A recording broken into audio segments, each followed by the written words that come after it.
दोस्तों जय हिंद जय भारत। मैं मदन लाल आज़ाद, संस्थापक संयोजक ठगी पीड़ित जमाकर्ता परिवार और all India bike board taxi union, आज दिनांक 18 मार्च 2022 को आपके समक्ष प्रस्तुत हूँ। कुछ खास सूचनाएं, खास समाचार लेकर के बड़ी विशेष महत्व की बातें होंगी, इसलिए दोस्तों पूरा वीडियो ध्यान से सुनना और इस हमारे यूट्यूब चैनल युगांतर न्यूज़ को सब्सक्राइब करना, हमारे ट्विटर हैंडल युगांतर न्यूज़ को फॉलो करना, ताकि हम अपने इस आंदोलन को, मिशन भुगतान को तेजी के साथ आगे बढ़ा सकें, सफल हो सकें और जल्दी से जल्दी इस लड़ाई को जीतकर आप सबकी मेहनत की डूबी हुई रकम को आप सबको वापस दिला सकें। तो दोस्तों, चूंकि आज दो पर्व हैं, हमारे भारतीय संस्कृति के बड़े महान पर्व हैं दोनों ही। सबसे पहले मैं आपको होली और शब-ए बारात की हार्दिक शुभकामनाएं और बधाई प्रेषित करता हूं कि आप सब हर्षोल्लास के साथ उदासीनता को त्याग कर इन त्योहारों को मना रहे होंगे और नई स्फूर्ति और नए जोश के साथ ठगों के खिलाफ लड़ी जाने वाली हमारी इस लड़ाई में सम्मिलित होकर हिंदुस्तान को ठगमुक्त बेईमान रहित राष्ट्र के रूप में स्थापित करने के लिए हमें सहयोग करेंगे। दोस्तों, जैसा कि मैंने अपने पिछले वीडियो में आप सबको बताया था कि हमने देश के 20 करोड़ ठगी पीड़ित जमाकर्ता परिवारों के भुगतान के लिए महामहिम राष्ट्रपति, देश के प्रधानमंत्री, चीफ जस्टिस ऑफ इंडिया और विपक्षी पार्टी कांग्रेस के नेता श्री राहुल गांधी जी को पत्र लिखकर उनसे मुलाकात करने का समय मांगा था और साथ साथ राष्ट्रीय स्वयंसेवक संघ के प्रमुख मोहन भागवत जी को भी पत्र लिखा था कि वो भी हमें मुलाकात का समय दें और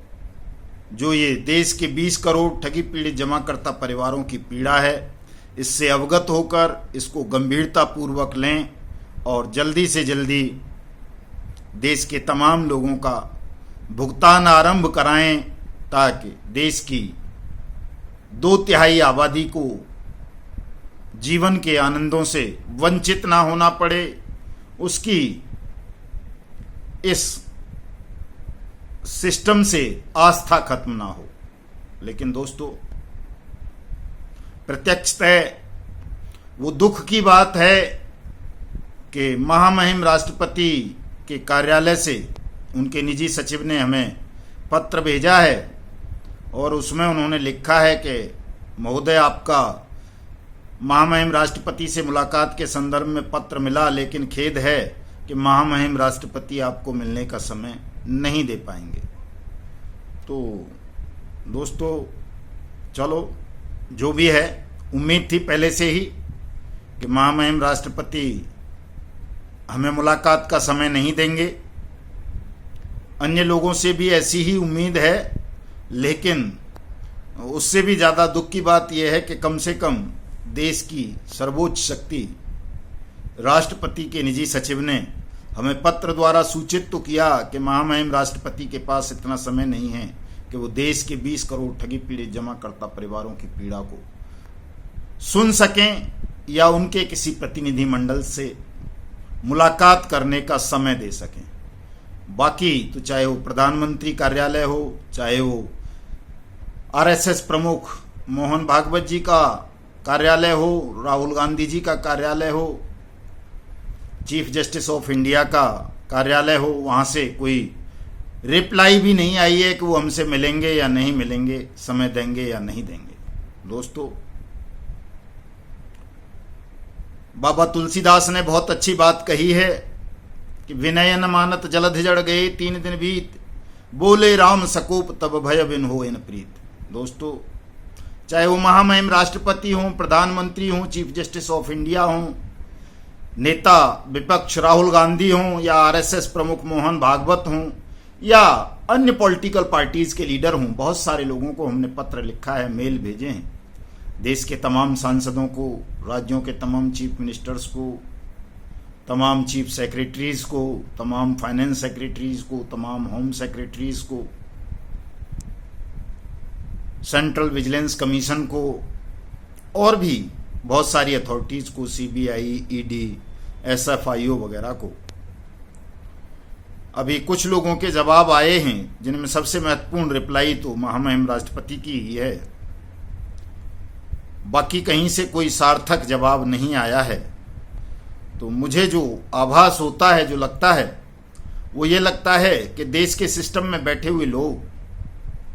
आपकी समस्या को लेकर गंभीर नहीं है। अभी सोमवार को हालांकि संसद में बड़ी चर्चा हुई सारा इंडिया के मैटर को लेकर के, लेकिन सरकार ने कोई संतोषजनक कार्रवाई वहां भी नहीं की, कोई जवाब पार्लियामेंट में भी संतोषजनक नहीं दिया कि वो कब तक ठगी पीड़ित जमाकर्ता परिवारों का भुगतान करेंगे, कब तक उन ठगों को दंडित करेंगे जो खुली हवा में सांस ले रहे हैं, खुले घूम रहे हैं। बहुत सारे तो उनमें से एनआरआई बन चुके हैं और बहुत सारे देश की सुरक्षा एजेंसीज के सुरक्षा चक्र में वीवीआईपी बने घूम रहे हैं। तो दोस्तों, क्या कहें, कैसे कहें, समझ नहीं आता। कई बार होता है कि हम गरीबों की जरा मजबूरियां समझा करो, जिसको अच्छा कह दिया उसको बुरा कैसे कहें। हमारे कुछ साथी, कुछ ही दिन पहले की बात है, 2-3 महीने पहले ही जब हमने संयुक्त राष्ट्रीय मोर्चा ठगी पीड़ित जमाकर्ता परिवार बनाया था, तो उसमें बहुत सारे ठगी पीड़ित जमाकर्ता परिवारों के लिए काम करने वाले संगठनों के साथी सम्मिलित हुए थे। लेकिन जो बहुत बड़ा परिवार है, 6 करोड़ लोगों का परिवार है पल्स पीड़ितों का, सबसे पहले उसके साथी, उसके नेता आम आदमी पार्टी में सम्मिलित हो गए और उन्होंने हमारे इस बहिष्कार आंदोलन, पहले भुगतान फिर मतदान से दूर होकर के आम आदमी पार्टी के लिए प्रचार किया, वोट दी। कुछ साथी सहारा इंडिया पीड़ित परिवार से जुड़े हुए भी थे जो आम आदमी पार्टी में चले गए, कुछ कांग्रेस में चले गए और कुछ भारतीय जनता पार्टी में चले गए, कुछ समाजवादी पार्टी में भी गए। तो ये जो विखंडन हुआ, ये जो खंडन हुआ संयुक्त राष्ट्रीय मोर्चा ठगी पीड़ित जमाकर्ता परिवार में, उसकी वजह से बहुत कम लोग, नाम मात्र के साथियों ने पहले भुगतान फिर मतदान के मिशन पर काम किया। 5 राज्यों में हुए हाल ही के विधानसभा चुनावों में मतदान का बहिष्कार किया। उससे निश्चित रूप से कुछ लोगों का खेल बिगड़ा, कुछ लोगों को लाभ भी हुआ। लेकिन दोस्तों, सबसे बड़े दुख की बात तो ये हुई कि पंजाब जैसे बड़े राज्य में उस आम आदमी पार्टी की पूर्ण बहुमत की सरकार बनी और वो भी भगवंत सिंह मान के नेतृत्व में वहां सरकार बनी। भगवंत सिंह मान पंजाब के चीफ मिनिस्टर बने। वो भगवंत सिंह मान जो पल्स पीड़ितों के लिए कई बार लोकसभा में बोले। उत्तर प्रदेश में जिसके सांसद संजय सिंह ने कहा कि यदि आम आदमी पार्टी सरकार में आएगी तो वो पल्स पीड़ितों का और सहारा इंडिया के पीड़ितों के लिए काम करेगी, उनके पैसे का भुगतान आरंभ करेगी। लेकिन बड़े दुख की, शर्म की और क्षोभ की बात है कि आम आदमी पार्टी की सरकार जैसे ही पंजाब में बनी तो सबसे पहली जो घोषणा वहां के चीफ मिनिस्टर भगवंत सिंह मान और दिल्ली के मुख्यमंत्री अरविंद केजरीवाल ने की, वो ये की कि वो पीएसीएल के आरोपी, पीएसीएल ठगी प्रकरण के महत्वपूर्ण आरोपी, उसको प्रमोट करने वाले क्रिकेटर हरभजन सिंह को राज्यसभा में भेज रही है। होना तो दोस्तों ये चाहिए था कि तथाकथित ईमानदार पार्टी आम आदमी पार्टी की पंजाब में जैसे ही सरकार बनी थी, वो न केवल हरभजन सिंह और युवराज सिंह को, अक्षय कुमार को, वहां के पूर्व deputy chief minister Sukhbir Singh Badal को और निर्मल सिंह भग्गू के दामाद और बेटी को और अरुण जेटली के परिवार को आरोपी बनाती, इनके खिलाफ क्रिमिनल मुकदमा दर्ज करती, इनको जेल भेजती। चूंकि ये तमाम लोग पीएसीएल ठगी प्रकरण में संलिप्त रहे हैं, ऑन रिकॉर्ड रहे हैं, ईडी की जांच में उनका नाम आया है, इनके खिलाफ सबूत आए हैं, सीबीआई की जांच में इनके खिलाफ सबूत आए हैं, चाहे वो निर्मल सिंह भग्गू के दामाद और बेटी रहे हों, चाहे वो हरभजन सिंह भज्जी, युवराज सिंह, अक्षय कुमार, पंजाब के x deputy chief minister Sukhbir Singh Badal हों, या स्वर्गीय अरुण जेटली स्वयं रहे हों या उनके परिवार के लोग रहे हों, इन सब लोगों ने पीएसीएल ठगी प्रकरण में जो 50,000 करोड़ रुपए की ठगी हुई थी, 6.5 करोड़ लोगों के साथ हुई थी हिंदुस्तान के, उस प्रकरण में ये तमाम लोग संलिप्त रहे थे। और जब देश के एक बड़े राज्य में, जहां का मूल निवासी था निर्मल सिंह भग्गू, निवासी था, है नहीं है, था क्या है, वो एनआरआई बन गया ऑस्ट्रेलिया का, अपने बेटी दामाद को वहां सेटल्ड किया, हजारों करोड़ रुपए उनके नाम पर ट्रांसफर किया, और उन लोगों को दंडित करने की जगह आम आदमी पार्टी ने घोषणा कर दी कि वो हरभजन सिंह को राज्यसभा भेजेगी। कल कोई दूसरी पार्टी कह देगी कि वो सुब्रत राय सहारा को राज्यसभा भेजेगी, तीसरी पार्टी कह देगी कि वो संजय भाटी को बाइक बोट वाले को राज्यसभा भेजेगी, चौथी पार्टी कह देगी कि वो साइंस सिटी फ्यूचर मेकर के राशिद नशीम और राधा माधव कॉरपोरेशन लिमिटेड के मितेश अग्रवाल को राज्यसभा भेजेगी। दोस्तों, ठगों को अगर ये पॉलिटिकल पार्टियां, सरकारें इसी तरह इज्जत और सम्मान देती नहीं, उनको सदनों में भेजती रहीं, तो पता चला कि कल जिन एजेंसीज ने इनको आरोपी ठहराया था, इनको ठग घोषित किया था, इनके खिलाफ चार्जशीट फाइल की है अदालतों के अंदर, वो इन्फोर्समेंट एजेंसीज, कानून के प्रहरी इन ठगों को सल्यूट मार रहे हैं, चूंकि ये ठग सदनों में बैठे होंगे। अभी भी वैसे तो जो सदनों में बैठे हुए हैं उनमें से ज्यादातर लोग ठग ही हैं,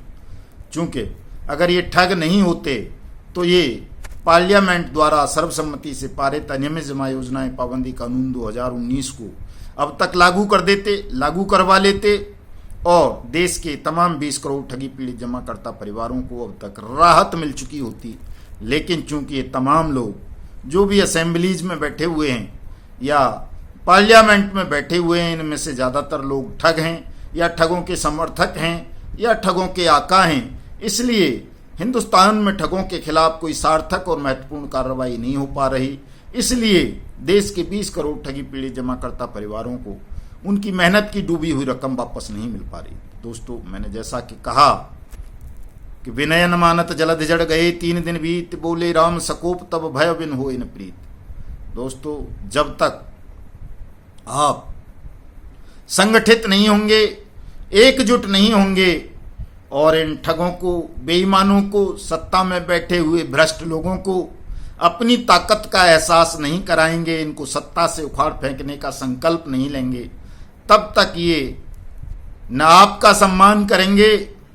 न देश का सम्मान करेंगे, न लोकतंत्र का सम्मान करेंगे, न देश की न्यायपालिका का सम्मान करेंगे, न संसद का सम्मान करेंगे, न कानून का सम्मान करेंगे। और सत्य और न्याय तो इनके लिए बहुत दूर की चीज हैं, उनका सम्मान तो ये करेंगे ही क्या। इसलिए दोस्तों, ये बहुत ज़्यादा आवश्यक हो जाता है वर्तमान परिस्थितियों में। आप तमाम साथी, चाहे वो पीएसीएल के पीड़ित हों, सहारा इंडिया के हों, राधा माधव कॉरपोरेशन के लिमिटेड के हों, बाइक बोट के हों, हेलो टैक्सी के हों, टॉप राइड के हों, कल्पतरू के हों, कर्म भूमि के हों, हल्दर के हों, आदर्श क्रेडिट कोऑपरेटिव सोसाइटी के हों, संजीवनी के हों, नवजीवन के हों, आपेश्वर के हों, खेतेश्वर के हों, हमारा वाहन के हों, हमारी सवारी के हों, साइंस सिटी के हों, फ्यूचर मेकर के हों, कैची पिक्सल के हों, किसान एग्रो के हों, कल्पतरू के हों, साईं प्रसाद के हों, समृद्ध जीवन के हों, या विश्वामित्र के हों, या कुलकर्णी के हों, या प्रयाग के हों, या रामेल के हों, या जीसीए के हों, या वो शॉरगेन जैसी किसी ठग कंपनी के पीड़ित रहे हों, आप सबको दोस्तों एकजुट होना पड़ेगा, एकमत होना पड़ेगा और पूरी शक्ति के साथ, पूरी ताकत के साथ एकजुट होकर इन ठगों पर और इस बेईमान सिस्टम पर हल्ला बोलना पड़ेगा। आपको सावधान रहना पड़ेगा, सजग रहना पड़ेगा, अपने बीच के उन दलालों से भी, उन एजेंट से भी जो आज भी आपको नई नई ठग स्कीम्स में फंसाने का काम कर रहे हैं, आपको बांटने का काम कर रहे हैं। बहुत सारे लोगों के बारे में मुझे शिकायतें मिली हैं कि बहुत सारे लोग जो एजेंट्स टाइप के हैं, दलाल टाइप के हैं, जो ठगों के प्रति सिंपैथी रखते हैं या ठगों के मार्फत जिन्होंने करोड़ों रुपया कमाया है, आपसे ही कमाया है। कोई इन्होंने फैक्ट्री कारखाने थोड़ा ही लगाए थे। वो लोग साथियों को बहका रहे हैं, भ्रमित कर रहे हैं कि जो ठगी पीड़ित जमाकर्ता परिवार सुप्रीम कोर्ट में रिट पिटीशंस फाइल कर रहा है, अगर उसमें आप लोग सम्मिलित होंगे तो आपको बार बार कोर्ट के चक्कर काटने पड़ेंगे, ठग आपसे नाराज हो जाएंगे और वो आपको पैसा नहीं देंगे। उदाहरण दे रहे हैं लोग के साथ, वो Trinity multi state cooperative society जो चल रही है, सहारा क्रेडिट कोऑपरेटिव सोसाइटी, सहारा क्यूसॉप और सहारा मल्टीपर्पज, सहारियन क्रेडिट कोऑपरेटिव सोसाइटी, ये रन कर रही हैं। इनके पैसे आपको मिल जाएंगे। दोस्तों, इस तरह के प्रलोभन में और बहकावे में आने की आवश्यकता नहीं है। चाहे वो कोई भी ठग कोऑपरेटिव सोसाइटी है, कोई भी ठग कंपनी है, वो आपको अब सीधे सीधे पैसे नहीं देगी, आपका भुगतान नहीं करेगी। आपका भुगतान अब केवल और केवल अनियमित जमा योजनाएं पाबंदी कानून 2019 के तहत सरकार को करना है। और सरकार तब करेगी जब आप ज़्यादा से ज़्यादा लोग सुप्रीम कोर्ट की रिट पिटीशंस को ज्वाइन करेंगे, सुप्रीम कोर्ट को ये बता सकेंगे कि वास्तव में आप 20 करोड़ ठगी पीड़ित जमाकर्ता परिवार हैं देश के, जिनके साथ ठगी हुई है। और यदि आपको न्याय नहीं मिला तो आप इस बेईमान सिस्टम को उखाड़ करके फेंक देंगे। आप असहयोग आंदोलन के द्वारा, पहले भुगतान फिर मतदान के संकल्प के द्वारा इस पूरे ठग साम्राज्य को नेस्तनाबूद कर देंगे। दोस्तों, ये सिद्ध करना बहुत आवश्यक है, आपको करना होगा। आज कर लोगे तो आज आपका पैसा मिल जाएगा, कल करोगे तो कल करोगे, कल पैसा मिलेगा, और कभी नहीं करोगे तो कभी आपका पैसा नहीं मिलेगा। ये तय है दोस्तों। इसलिए मैं बार बार आप तमाम लोगों को सचेत करता हूँ, सावधान करता हूँ, सजग करता हूँ और अपील भी करता हूँ आप सब लोगों से कि आप सब लोग अपने ध्यान को केंद्रित करें। ठगों के दलालों के, ठगों के आकाओं के बहकावे में ना आए। ये कोई भी तब तक आपका पैसा आपको वापस नहीं करेंगे जब तक कि आप सब लोग संगठित होकर, एकजुट होकर इन तमाम ठगों के खिलाफ हल्ला बोल आंदोलन नहीं करेंगे। दोस्तों, बड़े शर्म की भी बात है कि आप लोग अपनी मत भिन्नताओं के कारण, आप में से ज़्यादातर लोग आज भी सत्य को समझ नहीं पा रहे, सत्य के मार्ग पर चल नहीं पा रहे, साहस नहीं जुटा पा रहे हो ठगों से लड़ने का। जबकि संसार की सबसे कमज़ोर शक्ति, सबसे अधिक डरपोक कोई होते हैं तो वो क्रिमिनल होते हैं, अपराधी होते हैं, ठग होते हैं। ये ताकतवर नहीं होते दोस्तों, ये ईमानदार नहीं होते, ये देशभक्त नहीं होते, ये जन्मजात अपराधी होते हैं। जितने भी ठग होते हैं, इनसे ज़्यादा कमज़ोर कोई प्रजाति नहीं होती। अगर आप साहस पैदा कर लोगे अपने अंदर तो ठग और ठगों के आका जो शासन में बैठे हुए हैं, ये तुरंत आपके कदमों में आ जाएंगे, आपका पैसा आपको वापस कर देंगे। और आप जब संगठित होंगे तो सुप्रीम कोर्ट भी आपकी समस्या को गंभीरता से लेगा, वो ठोस डिसीजन देगा, वो बाउंड करेगा सरकार को कि आपका पैसा अगर सरकार ने अनियमित जमा योजनाएं पाबंदी कानून 2019 के तहत 6 महीने के अंदर अंदर वापस नहीं किया तो वो सरकार और सरकार की एजेंसियों के खिलाफ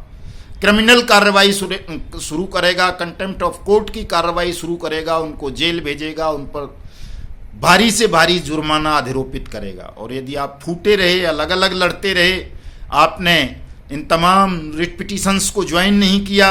हमारे सत्याग्रह आंदोलन में सम्मिलित नहीं हुए, तो सुप्रीम कोर्ट भी, सरकार भी, विपक्ष भी और दूसरी एजेंसीज भी आपकी समस्या को बहुत हल्के से लेंगी, जैसा कि होता रहा है। 10 साल से आपके मामले पेंडिंग हैं। मैं इसलिए आप सबसे आज पुनः अनुरोध करता हूं कि आप सब लोग अपनी कमजोरी को त्याग कर साहस के साथ आगे बढ़ें, इस संगठन को मजबूत करें और जल्दी से जल्दी इस लड़ाई को जीतकर अपनी खो चुकी, डूबी हुई मेहनत की रकम को वापस प्राप्त करें। जय हिंद, जय भारत दोस्तों।